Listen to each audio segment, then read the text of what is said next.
إن الحمد لله نحمده ونستعينه ونستغفره ونعوذ بالله من شرور أنفسنا ومن سيئات أعمالنا. من يهده الله فلا مضل له ومن يضلل فلا هادي له، وأشهد أن لا إله إلا الله وحده لا شريك له، وأشهد أن محمدًا عبده ورسوله. أما بعد، فإن خير الكلام كلام الله، وخير الهدي هدي محمد صلى الله عليه وآله وسلم، وشر الأمور محدثاتها، وكل محدثة بدعة، وكل بدعة ضلالة، وكل ضلالة في النار. خۆشەویستان، هەموو کاتێک ئیماندار پێویستە لە هەموو ناخۆشی و ناڕەحەتیەکدا، لە هەموو تەنگانە و موسیبەتێکدا ئینسان متمانەی تەواوی بەخوای گەورە هەبێت، چونکە خوای گەورە هەموو شتێکی لە ئاسانە. کاتێکە نوح پێغەمبەر صلی الله عليه وسلم 950 ساڵ بانگەوازی قەومەکەی خۆی کرد، بەڵام بە قسەیان نەکرد ئیلا کەمێک نەبێ. خوای گەورە دەفەرمێ فدعا ربه أني مغلوب فانتصر ففتحنا أبواب السماء بماء منهمر. هەتا کۆتایی ئاەتەکە. هەر ئەوەندەی نوح پێغەمبەر صلی الله عليه وسلم دوعای کرد لە خوای گەورە پاڕایەوە، بێزار بوو، بێتاقەت بوو بەدەست گەلێکەوە. 950 ساڵ گوێت لێ نەگرن. خوایە گیان من مەزڵومم، ئەمانە بەڕاستی خراپن، سەرم خە، سەرکەوتوم کە یا رب العالمین. خوای گەورە سەری خست، لە ئاسمان و لە زەویەوە ئاو ڕژایە خوارەوە، لە ئاسمان و ئاو هاتە خوارەوە، لە زەویشەوە ئاو هاتەبان، بەڵام زۆر زۆر بە بەقوتی، هەمووی تەقی. بەبەسمان چییە؟ نوح پێغەمبەر صلی الله عليه وسلم کاتێکە ئەم دوعای کرد، خوایان سەرم خە، ئەوە بە دڵی دانەهات، ئەوەی نەدەزانی کە خوای گەورە بەهۆی دوعاکەیەوە هەموو بوونەوەر، هەموو خەڵکی سەر زەوی دەخنکێنێ. ئەوە بە دڵی دانەهات بەهۆی دوعایەکەوە خەڵکی سەر زەوی هەمووی بخنکێت، ئاو بڕواتە سەروی شاخەکان، بۆیە دوعا بەکەم مەزانە. ئەوە بە دڵی دانەهات نوح پێغەمبەر صلی الله عليه وسلم کە خوای گەورە بەهۆی دوعاکەی نوح پێغەمبەرەوە صلی الله عليه وسلم هەموو خەڵکی سەر زەوی دەخنکێنێ، هیچ کەسێک نامێنێ ئیلا ئەوانە نەبێت لەناو کەشتێکەدان. بۆیە بەردەوام سیقە و متمانەی تەواوت بەخوای گەورە هەبێت، دوعا بکە و جێبێ هێڵە بۆ خوای پەروەردگار. کاتێک ئیبراهیم پێغەمبەر صلی الله عليه وسلم بە فەرمانی خوای گەورە لە خەویدا پێیان وت کوڕەکەت ئیسماعیلی کوڕت سەلامی خوای لەسەر بێ سەر بڕە، بەڕاستی موسیبەتێ گەورەیە، یەک مناڵێکت هەبێ، تەنها یەک کوڕت هەبێ، پیر و بە تەمەن و ئەختیار بی، خوای گەورەش فەرمانت پێ بکە کوڕەکەت بە دەستی خۆت سەر بڕە. موسیبەتێ زۆر گەورەیە، موسیبەتە، بەڵام ئەگەر کەسێ سەری بڕێ لەوانەیە مصیبەتەکە سوکتر بێ لەوەی کە خۆت بە دەستی خۆت جگەرگۆشەی خۆت سەر بڕی. کاتێک کە خوای گەورە ئەم فەرمانەی کرد بە ئیبراهیم پێغەمبەر صلی الله عليه وسلم لە خەودا کە خەوی پێغەمبەران و وەحیە سەلامی خوایان لەسەر بێ، بەڵێ چەقۆی تیش کرد، چەقۆی حازر کرد بۆ سەربڕینی جگەرگۆشەکەی خۆی، سەلامی خوایان لەسەر بێت. بەڵام نە پێغەمبەر ئیبراهیم صلی الله عليه وسلم نە ئیسماعیل صلی الله عليه وسلم هیچ کەسێک لەمان بە دڵیدا نەدەهات، ئەوەیان نەدەزانی کە خوای پەروەردگار تاقییان دەکاتەوە، ئەوە هیچ، بەڵام ئیشەکە سەر ناگرێت. بە دڵی ئیبراهیم پێغەمبەردا نەهات صلی الله عليه وسلم کە کوڕەکەی بۆ دەگەڕێتەوە، بە دڵیدا نەهات کە خوای گەورە بەرانێک دەهێنێت لە جیاتی ئیسماعیل سەری بڕێ، سەلامی خوای پەروەردگاری لەسەر بێت. بۆیە ئیبراهیم پێغەمبەر صلی الله عليه وسلم بە دڵی دانەهات کە خوای گەورە دڵخۆشی دەکات بۆی کە بەرانێکی بۆ دەهێنێرێ. بۆیە هەموو کاتێک لە کاتی ناخۆشی و ناڕەحەتیدا متمانەی تەواوت بەخوای گەورە هەبێت. ئیبراهیم صلی الله عليه وسلم چەقۆی تیش کردووە دەینێ لە ملی کوڕەکەی، کوڕە چاکەکەیشی ئیسماعیل سەلامی خوای لەسەر بێت، دەفەرمێ یا ئەبەتی افعل ما تؤمر ستجدوني إن شاء الله من الصابرين. باوە گیان، یا ئەبەتی، باوەکیان ڕەحمم پێ مەکە چەقۆ بهێنە ملمدا چونکە فەرمانی خوایە. ئینسان ئیماندارە بێ ئاوا بێ بخوا باوەگیان ڕەحمم پێ مەکە ئینشاڵڵا من دەبینی لە ژێر چەقۆدا خۆڕاگر دەبم چونکە فەرمانی خوایە. بەردەوام متمانە بەخوا هەبێ لە هەموو ناخۆشی و ناڕەحەتیەکان متمانەت هەبێ کە خوا ڕزگارت دەکا و دڵخۆشت دەکات. هەروەکو چۆن ئەم دوو پێغەمبەر خۆشەویستەی سەلامی خوای لەسەر بێت دڵخۆش کرد هەموو کات متمانەت بەخوای گەورە هەبێت بێ ئومێد مەبە هیچ کاتێک لە ژیانتدا. بەڵێ کاتێکە موسا پێغەمبەر صلی الله عليه وسلم لە شەودا لە قورئاندا لە چەند شوێنە باس کرا و ڕێگای دەکرد لەگەڵ خێزان و منداڵەکانیدا. لای کێوی توور خوای گەورە دەفەرمێ ئاگرێکی بینی نورێکی بینی ئەو ئاگری بینی بە منداڵەکانی فەرموو ئێوە بوەستن دەڕۆم هەواڵێک دەهێنم لای ئەو ئاگرە بزانم ئەو کەسانەی کێن لای ئاگرەکەن و پارچە ئاگرێکیش دەهێنم بۆ ئەوەی کە خواردنی پێ دروستکەین چونکە شتێکی پێ نەبووە کە ئاگری پێ بکاتەوە. سەلامی خوای لەسەر بێ. کاتێکە موسا پێغەمبەر صلی الله عليه وسلم ژن و مناڵەکەی بەجێ دەهێڵێ دەکەوێتە ڕێ بەرەو لای ئاگرەکە ئەوە بە دڵیدا نەدەهات کە دەڕوات لەگەڵ خوای گەورەدا قسە دەکات. خوای گەورە و میهرەبان قسەی لەگەڵا دەکات گوێی لە فەرمایشت و فەرمانی خوا دەبێ. ئەمە بە دڵیدا نەهات ئەو ڕۆشت ئاگرێک بێنێ بۆ مناڵەکانی بەڵام تۆ نازانی خوا چی بۆ تۆ داناوە بۆیە تۆ فەرمانی خوا جێبەجێکە هەموو کاتێک متمانەی تەواوت بەخوا هەبێت چونکە لە خوا بەڕەحمتر و زاناتر و داناتر نییە لە هەموو ناخۆشی و ناڕەحەتێکا تەنها خوات لەبیر بێ. قەبر و دار و بەرد هیچ بۆ تۆ ناکە پیا و خراپ و پیا و چاک هیچ بۆ تۆ ناکە متمانەت بەس بەخوا هەبێ نەک بە دار و بەردێک چونکە دار و بەردەکە لە تۆ داماوترە بۆ احتیاجی خوای گەورەیە. بەڵێ موسا پێغەمبەر صلی الله عليه وسلم ئەو بە دڵیدا نەهات بەرەو لای خوای پەروەردگار دەڕوا قسەی لەگەڵا بکات. بەڵێ خوای گەورە فەرمووی کاتێکە لە ئاگرەکە نزیک بووە فەرمووی ئەی موسا سەلامی خوای لەسەر بێ نەعلەکان و پێڵاوەکانت داکەنە چۆن لە شوێنێکی پیرۆزدایی. گوێی لە دەنگی خوای پەروەردگار بوو. خوای گەورە کردی بە پێغەمبەر سەلامی خوای لەسەر بێ. خوای گەورە ناردی بۆ لای فیرعون بۆیە هەموو کاتێ متمانەت بەخوا هەبێ ئەو بۆ ئاگر ڕۆشت بەڵام خوای گەورە شتێکی زۆر گەورەی پێبەخشی زۆر لەوەی کە تۆ داوای دەکەی خوا پێتی دەبەخشێ بەڵام لەگەڵ خوادەم ڕازگۆ بۆ متمانی تەواوت بەخوا هەبێت. یونس پێغەمبەر صلی الله عليه وسلم کاتێکە لە قەومەکەی ڕای کرد لە شاری مووسڵ کە کۆمەڵێک ڕیوایەت هاتووە لە مێژوودا کە مووسڵ هەمووی کورد بووە ئەو میلەتە کورد بوون کە یونس پێغەمبەر صلی الله عليه وسلم ئامۆژگاری کردن بڕۆ چەند ساڵێک لەمەوە پێشتر کە هەمووی کورد بووە. یونس پێغەمبەر صلی الله عليه وسلم کاتێک کە حوتەکە قوتی ئەدات بە فەرمانی خوا لەناو ئەو تاریکێدا تاریکی مەعیدەی نەهەنگێک تاریکی بەحر تاریکی شەو لەگەڵ ئەم هەموو تاریکێدا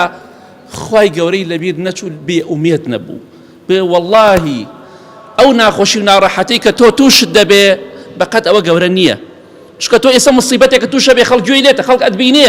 بەڵام کەسێک لە ناو سکی نەهەنگێکا بێ هیچ کەسێک جگە لە خوا نایبینێت بۆیە گەورەترین مصیبەتە هیچ کەسێک نازانێت شوێنی کوێیە بەڵام لەوێدا هیچ کاتێک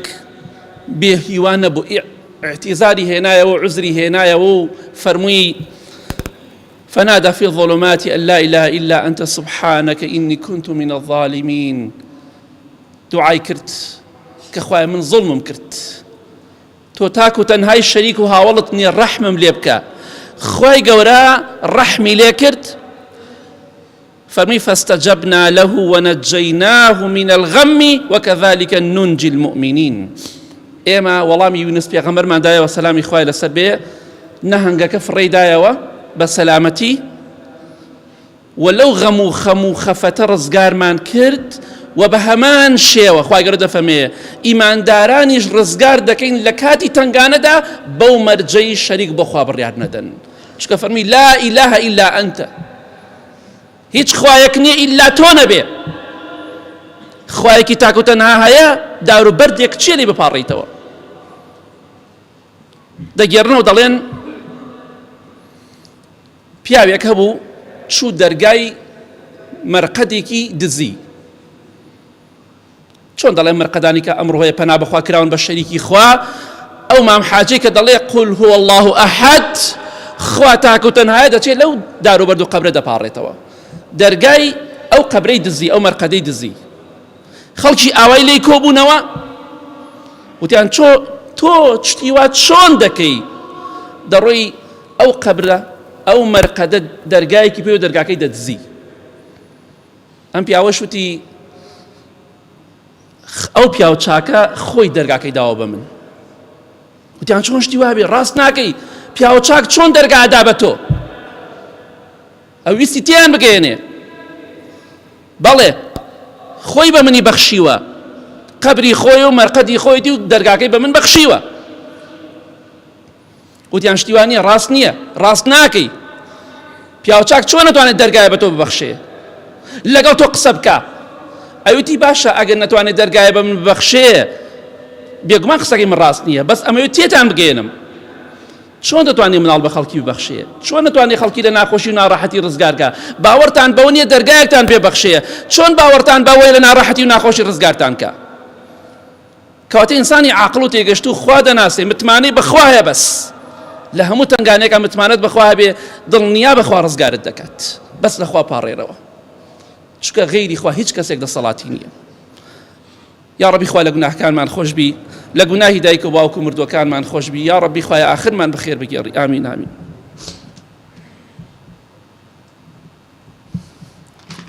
الحمد لله والصلاة والسلام على رسول الله وعلى آله وصحبه ومن والاه کاتێک پێغەمبەر یوسف سەلامی خوای لەسەر بێ خوای گەورە لە سجن ڕزگاری کرد خوای گەورە میێرەبان بایەکی بەهێزی نەنارد دەرگای سجنەکە بشکێنێ و هەمویان بێنە دەرەوە خوای گەورە میێرەبان فەرمانی نەکرد بە دیوارەکان هەموویشتان شەق بەرن و با سجنەکان و یوسف بێنە دەرەوە سەلامی خوای لەسەر بێ خوای گەورە شتەی نەکرد نەفەرمانی بەبا کرد دەرگاکان بشکێنێ و دەرگای سجنەکان نەفەرمانی بە دیوارەکانیش کرد کون بن و شەق بن و هەمویان بڕوخێن و ئەوان بە سەلامەتی بێنە دەرەوە کە پێغەمبەر یوسف ئەیگەرەوانە سەلامی خوای لەسەر بێ بەڵکو خوای گەورە خەوێکی نار بۆ خەیاڵ و بیری پاشای میسر خەوێکی بۆ نارد خەوێکی بۆ نارد هیچ کەسێک نەیتوانی ئەو خەوە لێک بداتەوە هەتا یوسف پێغەمبەر سەلامی خوای لەسەر بێ و لە قورئانە باس کراوە خەوەکەی لێکدایەوە بۆیە ئەمە بە خەیاڵیدا نەدەهات یوسف پێغەمبەر سەلامی خوای لەسەر بێ کە خوای گەورە خەوێک بە پاشا پیشان بدات و تەنها ئەویش بتوانی لێکی بداتەوە ئەمە بە دڵیدا نەهات سەلامی خوای لەسەر بێ و ئەوە بە دڵیدا نەهات کە دوای ئەم خەوە دەبێتە وەزیری دارایی دەبێتە وەزیری مالیە لە وڵاتی میسردا بەوە خوای گەورە بەرزی کردەوە کەواتە تۆ نازانی خوای گەورە چی بۆ تۆ داناوە لە سجنا بوو بەڵام ڕۆژێک بووە وەزیری دارایی هیچ کاتێک بێ هیوا مەبە خوا لە دنیاش ئەگەر تووشی ناخۆشی و ناڕەحەتیت بکات لە قیامەت بەرزت دەکاتەوە بەس بۆ مەرجەی تۆ بەندەیەکی چاک و ڕاستگۆبی لەگەڵ خوای گەورەدا بۆی ئەوەی کە بە دڵی تۆدا نایە مەرج نییە دەستت نەکەوێ زۆر شتێ بە دڵمانە نەهاتۆ خوا پێمانی بەخشیوە زۆر شتیشەیە حەزمان لێ بوو خوا پێمانی نەبەخشیوە چونکە خێریتیان نەبوو بۆ ئێمە خوا دەزانێت چی بۆ تۆ باشەوە چی بۆ تۆ خراپە بە هەموو بەشێکی خوا ڕازی بە بۆیە هەموو کاتێک متمانەت بەخوا هەبێ لە هەموو ناخۆشی و ناڕەحەتیەکە موسا پێغەمبەر صلی الله عليه وسلم کاتێک کە خوای گەورە باسی دەکات لە سوورەتی قەسەس و شوێنەکانی تریشدا بە هەمان شێوە کە بێگومان فیرعەون چی دەکات مناڵی کۆرپە سەر ئەبڕێ مناڵی بچووک ڕۆژێکە دوو ڕۆژە لەدایک بۆ ئەوەی کوڕ بێ هەمووی سەر ئەبڕن هەموویان دەکوژن بۆچی لەبەرەوەی موسا دروست نەبێ سەلامی خوای لەسەر بێ چونکە خەوی بینیوە کەسێک دێت لە ناوی دەبات فیرعون ئەم هەموو جەریمە و تاوانەی کرد بۆ ئەوەی موسا دروست نەبێ سەلامی خوای لەسەر بێ بەڵام قەدەری خواوا بوو دایکی کاتێکە مناڵەکە دەکاتە شتێکە و ناو ئاوی نیلا دەڕاتە ماڵی فیرعونەوە قەدەری خوای گەورەوایە هەموو کاتێ متمانەت بەخوا بێ ئەبێ ئەو کەسەی کە فیرعون بە پشتیوانی خوا و بەویستی خوا لەسەر دەستی بە هیلاک دەچێ ئەبێ لە ماڵی فیرعونا گەورە بێ جا کاتێ موسا پێغەمبەر سەلامی خوای لەسەر بێ مناڵێکە لە ناو شتێکا دەڕۆشتووە دەڕاتە ماڵی فیرعونەوە ئەم مناڵە برسیەتی سەلامی خوای لەسەر بێ دەست ئەکا بە گریان زۆرەگری ئاسی خێزانی فیرعون کە ئیماندار بۆ ڕەزا و ڕەحمەتی خوای لێبێ فەرمان دەکات بڕۆن هەرچی ئافرەتێک مناڵی هەیە شیردەرە بۆمان بانکن بزانن شیری کێ ئەخوا ئەم مناڵە نابێ برسی بێت بەڵێ سبحان الله هەرچی ئافرەتەیە کە شیری هەیە کۆی ئەکەنەوە موسا پێغەمبەر سەلامی خوای لەسەر بێ شیری یەک مناڵ ناخوات یەک ئافرەت ناخوا عەفوی شیری یەک ئافرەت ناخوات بە هیچ جۆرێک بێگومان گریانی موسا پێغەمبەر سەلامی خوای لەسەر بێ کۆشک و تەلاری فیرعون دەگرێتەوە ئاسیە لەولاوە مەشغوڵە حرەسەکان مەشغوڵن ئافرەتەکان هەموویان دێن شیرە دەن و مەشغوڵن ئەم هەموو شتە دروست بۆ بەهۆی چیەوە ئەم هەموو کێشە و ناخۆشی و ناڕەحەتی دروست بووە ئەم هەموو چۆن ئەڵێ مەشغوڵ بوونە دروست بووە لە ماڵی فیرعونە هەمووی مەشغوڵە هەر هەمویان مەشغوڵن سەرقاڵن هەر هەمویان سەرقاڵن بەهۆی ئەوەی کە خوای گەورە دەیەوێت دڵی کەسێک خۆش بکە لە دەرەوەی قەسرەکەی کە دایکی موسا پێغەمبەرە سەلامی خوای لەسەر بێ موسا پێغەمبەر سەلامی خوای لەسەر بێ دەگری بەڵام خوای گەورە شتێتری داناوە دایکی موسا سەلامی خوای لەسەر بێ ئەوەی بەدڵدا نەهات کە ڕۆژێک دێ مناڵەکەی بۆ دەگەڕێتەوە تا خوای گەورە وەحی بۆ نارد کە مناڵەکەت بۆ دەگەڕێنمەوە دەترسا مناڵەکەی بکوژرێ بەڵام دوایی مناڵەکەشی بەخێو کرد کە مناڵی خۆیەتی بەڵام نەفەقەکەی لەسەر فیرعون و دارودەسەی فیرعون بوو سبحان الله ئەوان گەورەیان کرد وەکو مناڵی خۆیان ئەو مناڵەمان بۆ بەخێک و شیری بەرێ و مانگانش ئەو ئەتەنێ سبحان الله بۆیە هەموو کاتێک متمانەت بەخوا هەبێ لەبەر خاتری دڵی ئافرەتێک خوای گەورە ئەو هەموو خەڵکەی مەشغوڵ کرد شیری هیچ ئافرەتێکیشی نەگرت ئیلا دایکی نەبێ کاتێک کە دایکی هات یەکسەر شیرەکەی دایکی گرت سەلامی خوای لەسەر بێ بۆیە هەموو کاتێ متمانەت بەخوا هەبێ لە هەموو ناخۆشی و ناڕەحەتیەکە تەنها داوای یارمەتی لەخوا بکە خوا هەموو شتێک بەلایەوە ئاسانە زەکەریا پێغەمبەر صلی الله عليه وسلم پیاوێکی بەتەمەن چۆتە ساڵەوە ئەختیار بووە خێزانەکەشی پیرێژنە بەڵام هەتا ئێستا خوا مناڵی پیان نەداوە یا ئێستا گەر ئەختیارێکی بەتەمەن عمری 60 ساڵ 80 ساڵ بێ بپارڕێتەوە بڵێ خوایە مناڵم دەری خەڵ گاڵتەی پێکە گاڵتە مەکەن هەموو شتێ لای خوا ئاسانە خوای گەورە فەرمی هو عەلەیە هەین ئەی زەکەریا سەلامی خوا لەسەر بێ لای من زۆر ئاسانە خێزانت پیرێژنە مناڵتان بدەمێ گاڵتە بە کەس مەکە لەوانەی دوعایەک لێ بکە تۆ گاڵتت بێ خوای گەورە تۆڵەت لێ بکاتەوە هەموو کاتێک متمانەی تەواوت بە خوای گەورە هەبێ بەڵام ئەم پێغەمبەرە سەلامی خوای لەسەر بێ بێهیوا نەبوو لە کاتێکە خۆی و خێزانی پیرێژن و پیرەپیاوێکن مێرد یعنی مێردەکەت بە تەمەنە خۆی خێزانی بە هەمان شێوە بە تەمەنە ئەمە هەموو کەسێک تەسەور ناکەم مناڵیان ببێ بەڵام لای خوا هەموو شتێ ئاسانە بۆیە موسا پێغەمبەر سەلامی خوای لەسەر کە باسمان کرد خوای گەورە چۆن ڕزگاری کرد لەو هەموو ناخۆشی و ناڕەحەتیە و هەموو پێغەمبەرانی تری سەلامی خوایان لەسەر بێ بە هەمان شێوە بێگومان زەکەریای سەلامی خوای لەسەر بێ بە هەمان شێوە خوای گەورە دڵخۆشی دەکا وەکو پێغەمبەرانی تر سەلامی خوایان لەسەر بێ خوای گەورە دەفەرمێ وەزەکەریا إذ نادى ربه ربي لا تذرني فردا وأنت خير الوارثين زەکەریا سەلامی خوای لەسەر بێ فەرمی خوایە گیان بەتەنها مەمهێڵەوە چونکە مناڵم نییە تۆ باشترین کەسێکی ئەی خوای پەروەردگار کە منداڵم پێ ببەخشی بەو پیریە دوعایەکی نهێنی کرد إذ نادى ربه نداء خفيا بە نهێنی دوعای کرد کەس گوێ لە دەنگی نەبوو بەڵام دەرگاکانی ئاسمانی بۆ کرایەوە خوای گەورە چی پێبەخشی ئەوەی کە خوای گەورە بە زەکەریا پێغەمبەری بەخشی سەلامی خوای لەسەر بێ کە یەحیایە سەلامی خوای لەسەر بێ بە دڵی زەکەریادا نەهات و نەیدەزانی خوای گەورە منداڵێکی کوڕی پێدەبەخشێ هەم دەبێتە پێغەمبەر سەلامی خوای لەسەر بێ و هەم خوای گەورە خۆشی ناوی دەنێ یەحیا پێغەمبەر سەلامی خوای لەسەر بێ دایک و باوکی ناوێ نەنا خوای گەورە ناوینە ها خوای گەورە چەندێ بەدەسەڵاتە بەردەوام متمانەت بەخوا هەبێ ئەمە بە دڵی زەکەریادا نەها سەلامی خوای لەسەر بێ مناڵێکی ئاوا خوای پێ ببەخشێ پێغەمبەری خۆشەویستە فەرمێ صلی الله عليه وسلم لە حەدیثێکی صحیحدا هیچ کەسێک نییە هیچ ئادەمی زادێک نییە گوناهی نەکرد بێ یا گوناه بە دڵیان نەهات بێ یا کردوویەتی یا بە دڵی داهاتووە بەڵام یەحیای کوڕی زەکەریا سەلامی خوای لەسەر بێ لە ژیانیدا هەتاکو سەریان بڕی چکە کابرایەکی پاشا هەبوو بەتەما برازایەکی مارەکە خوشک برازە تەمەن پێی ناشێ وەکو خوشکی وایە وتی ئەو ئافرەتە مارە دەکەم کە برازامەوە تەمەن وەکو خوشکی وایە یەحیا پێغەمبەر سەلامی خوای لەسەر بێ ڕازی نەبوو فەرمیشتی وا نابێت کەسێ برازای خۆی مارەکە لەسەر ئەو سەریان بڕی پێغەمبەری خوا فەرمیێ صلی الله علیه وسلم یەحیای کوڕی زەکەریا سەلامی خوای لەسەر بێ لە ژیانیدا نە گوناحی کردو نە گوناح بە دڵیشی هاتووە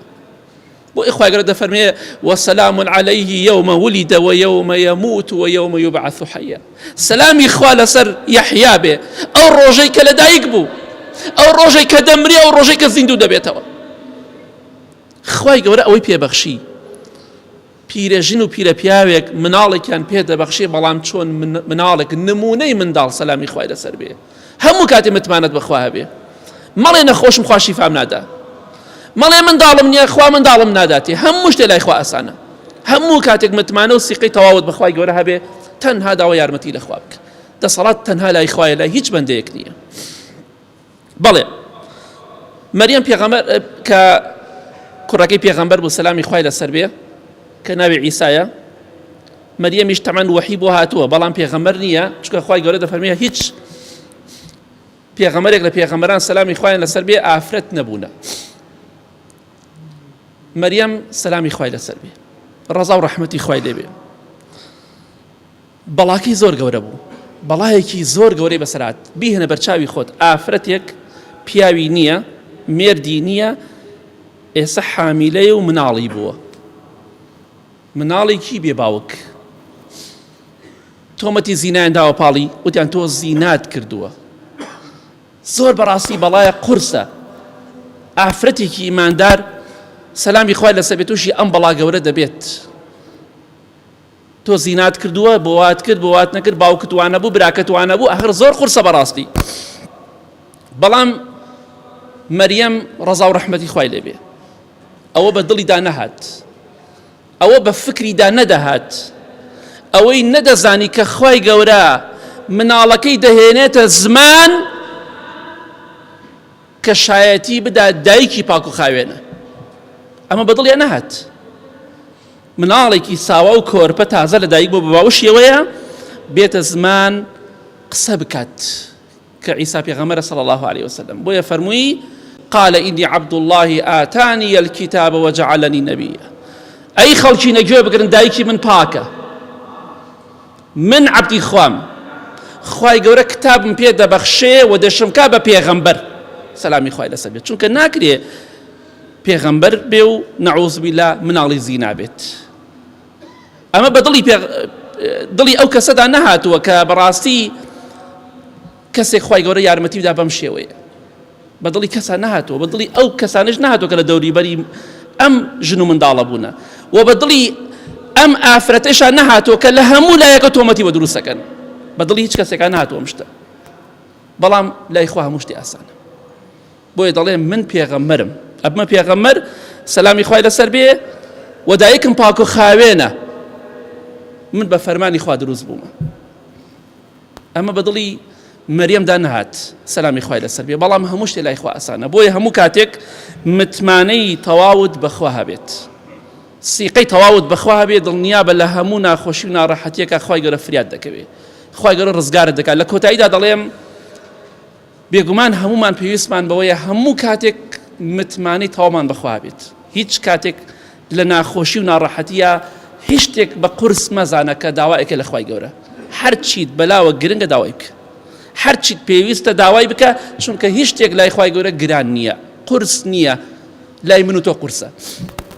اللهم اغفر للمؤمنين والمؤمنات والمسلمين والمسلمات الأحياء منهم والأموات من أهل السنة والجمعة والجماعات. يا ربي خوايا شفاي نخوشكان من بدي بتايبتي أواني داوي دعاي خيري عن كدو يا ربي خوايا أواني لمالو لنخوش خانة كان كوتون ونخوش خوايا شفاي بدي يا ربي خوايا هي مني وآرامي ولات من بباريزي خوايا لم شروا بلايا بدور من كي خوايا أواني ظلم لمسلمان دكن خوايا هرچنه بهێزن خوای بهێزیان کە دەستیان بشکێنە خوایان قووەت و دەسەڵاتیان بشکێنە یا رب العالمین خوایان ڕەحم لە مسلمانانیش بکەی لە هەموو وڵاتەکان کە زوڵمیان لێ دەکرێ